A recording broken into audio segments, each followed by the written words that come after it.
continuar, óigame, iniciando nuestra cuarta hora de la mañana. Esto es En Ruta a través de Nueva Vida 97.7. Y ahora tenemos un segmento, llega cada martes alterno, es el doctor Johnny Pinzón, que viene literalmente a traernos esa frónesis, esa sabiduría para la buena vida. Y es un segmento dirigido a los pastores. Así que buenos días, doctor. Amén, Dios les bendiga, Dios les guarde a todos los que nos están escuchando. Siempre es una experiencia bonita podernos dirigir a las personas y contarles de las maravillas de Dios. A mí me encanta el texto de Hechos cuando dice que fueron llenos del Espíritu Santo y hablaban de las maravillas de Dios. Yo considero que un cristiano verdadero se caracteriza por su forma de hablar. De hecho, el apóstol Pedro, cuando quiso negar a Jesús, le decía, es que esta tu forma de hablar te delata. Así es. O sea, tú no te puedes negar porque nuestra forma de hablar, nuestro estilo cambia.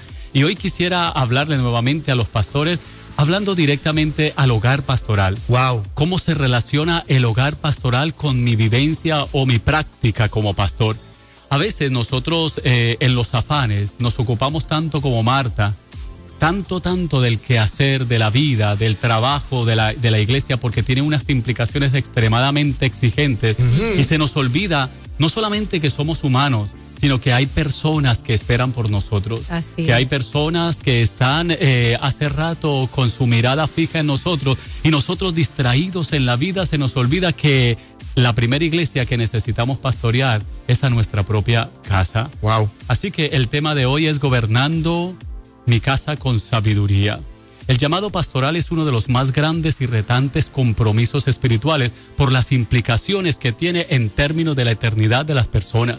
Nosotros estamos hablando de la eternidad de los seres humanos. Así es. Incluso nuestra responsabilidad va más allá de la de un gobernante, de la de un presidente de una compañía, porque estas personas simplemente hablan de lo que es la realidad terrenal, pero a nosotros se nos ha dado la facultad de influir en la vida de las personas, no solamente en el presente, sino en la eternidad. Por lo cual, la responsabilidad nuestra como pastores no solamente va dirigida a ayudarle a las personas a ubicarse en tiempo y espacio, sino a enseñarles que todas nuestras acciones tienen repercusiones eternas.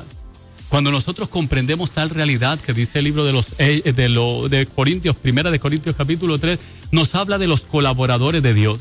Y nos dice que hay gente que construye con heno, paja y madera. Pero hay otros que construyen con piedras preciosas, plata, oro, ¿sí? Y lo curioso es que las dos obras que se construyen son pasadas por el fuego. El Señor nos quiere recordar en esta hora que pasaremos por el fuego. Ahora bien, no se necesita mucho análisis para saber que si usted construyó con madera, heno y paja, y si pasa por el fuego, el texto bíblico dice, grande será su pérdida, aunque sea salvo, dice el texto literalmente, aunque sea salvo, pero se va a salvar con pérdidas. Usted y yo podemos salvarnos con ganancia, no solamente como dicen los que pasan en la universidad, raspa cum laude, sino que de verdad pasa como un verdadero cristiano. ¿Sabe que un verdadero cristiano pasa como Daniel? Dice Daniel en el capítulo 1, versículo 20, 10 veces mejor que todos los demás. 10 veces mejor que todos los demás. Así que ese llamado pastoral tiene grandes implicaciones no solamente para la vida presente, sino para la eternidad de las personas, por lo cual tiene exigencias extremadamente imponentes socialmente hablando. Todo el mundo se queda esperando la conducta de un pastor, cómo actúa con su familia, cómo trata a su esposa, cómo trata a sus hijos, cómo es el ambiente. Y es interesante observar cuando de repente el pastor se ocupa tanto en el ajoro que incluso en los domingos se va adelante y deja a su esposita sola y a sus hijos solos. Y no lo hace de maldad, no lo hace con mala intención. Pero hoy el llamado es, haz un alto. Hay un momento en la vida en que hay que hacer una pausa y analizar nuestra conducta etapa por etapa. Y no seguirnos llorando las mentiras, sino empezar a cantarnos las verdades. Necesitamos que alguien, por favor, nos traiga una orquesta y nos cante las verdades. Esas que hacen llorar, esas que rompen las venas y nos dicen, mira, has perdido mucho tiempo, no viste a tus hijos crecer, no viste a tus hijos graduarse. Y estos días, hoy precisamente que estaban hablando de las graduaciones. Felicitamos a los graduados. Mi hijo nos hizo un gasto terrible, se graduó de prekinder. Y eso fue terrible. Esa toga. Sí, y fue bien hermoso compartir con toda Academia Wesleyana, donde está nuestro nene, a lo cual saludamos y felicitamos esta academia de muchos años de bendición. Y qué hermoso es poder acompañar a nuestros hijos, verles crecer, pero que nuestros hijos también nos tengan en su recuerdo de sus grandes logros. Papi estuvo conmigo en la pelota, o papi estuvo conmigo en la graduación, o papi estuvo... Mi hijo recibió, qué bueno, y lo felicito de antemano, recibió su águila de buen estudiante, el nene águila, y para él era ese, no, yo creo que no tanto para él, era para nosotros. Los padres estaban ahí, mire, pecho inflado, orgullo. La camisa no me quedaba buena. Orgullo santo. Un santo orgullo que me invadía. Pero este llamado yo quisiera hacérselo a todos los pastores, por favor. No se sienta que le están llamando la atención. Estamos llamando más bien a reflexionemos. Sentémonos un ratito y reflexionemos. ¿Cómo está tu familia contigo? ¿Cómo estás tú con tu familia? Pastor, ahora bien, paréntesis que quisiera añadir a eso. Hace un tiempito atrás escuché a la esposa de un pastor llorando, diciendo que se sentía arrepentida por haberse casado con su esposo. Wow. Y le preguntábamos qué era lo que estaba pasando. Es un buen esposo, él es un buen hombre, él es un buen papá, él es un hombre fiel, él es un hombre honesto. Todo eran buenas cualidades. Yo decía, pues, ¿cuál es el problema? Que yo me siento abandonada. Hola. Me siento abandonada porque a mí me cambiaron por la iglesia. Correcto. Entonces, qué importante es acentuar en esta mañana esto que el pastor nos está trayendo, porque ciertamente hay gente en nuestras familias pastorales que se sienten olvidados. Yo le diría más del 80%. En estos años que llevo como pastor y el hecho de ser psicólogo y estar atendiendo detrás de bambalinas, porque mira, allí en la tarima todo es perfecto, todo es bonito, allí se ve el pastor con su trajecito y todo el mundo está elegante, planchado, bañadito, pero detrás de bambalinas, donde uno se reúne con las personas y escucha constantemente ese abandono al que usted hace referencia, tan doloroso que es para esos hijos, que de repente muchos se quejan de, mira, los hijos de los pastores siempre están apartados, pero muchas veces los pastores han descuidado su hogar. Como decía en otro segmento, a veces nos hacemos pedazos para que otros estén completos. Wow. A veces nos echamos el agua sucia en la cara para que otros luzcan limpios. Pero es importante que nosotros, pastores, hagamos esa reflexión, ese detente. La iglesia no se va a caer. ¿Sabe por qué? Porque la iglesia es del Señor. Claro. Porque la iglesia quien la sostiene es el Señor. Y si alguien, porque usted le da importancia, prioridad a su familia, se va de la iglesia, curiosamente esa persona no te ama ni te respeta como pastor, no te protege ni te cuida como pastor. Nosotros necesitamos protección. Y esto que hablan de los escuderos, un verdadero escudero no es el que te carga la Biblia, es el que se arrodilla contigo, es el que ora contigo, es el que busca la manera de que espiritualmente tú estés de pie. Eso es. Porque el escudero no es para visualmente mostrar ante las personas que tenemos, personas que nos rodean, no, es espiritualmente, porque nuestra lucha real es espiritual. No tenemos lucha contra sangre y carne. Si de verdad quiere ser un escudero, no le limpie la frente, vaya en oración, métase de rodillas y usted diga, yo quiero ser una de las personas que está clamando por mi pastor, e incluso ayudando para que el pastor saque espacios con su familia y le pueda ofrecer a su familia una calidad de vida de tal manera que repercuta en nuestro testimonio y en nuestro diario vivir. Así que la Biblia presenta una serie de recomendaciones demasiado importantes para los pastores, y una de ellas que me conmueve demasiado, y quiero solamente hablar dos términos: gobierno y cuidado. Gobierno y cuidado, la diferencia entre gobernar y cuidar. Y el texto bíblico dice en 1 de Timoteo capítulo 3 versículo 5, que de hecho el versículo 4 viene hablando diciendo que gobierne bien su casa, ¿sí? Que gobierne bien su casa.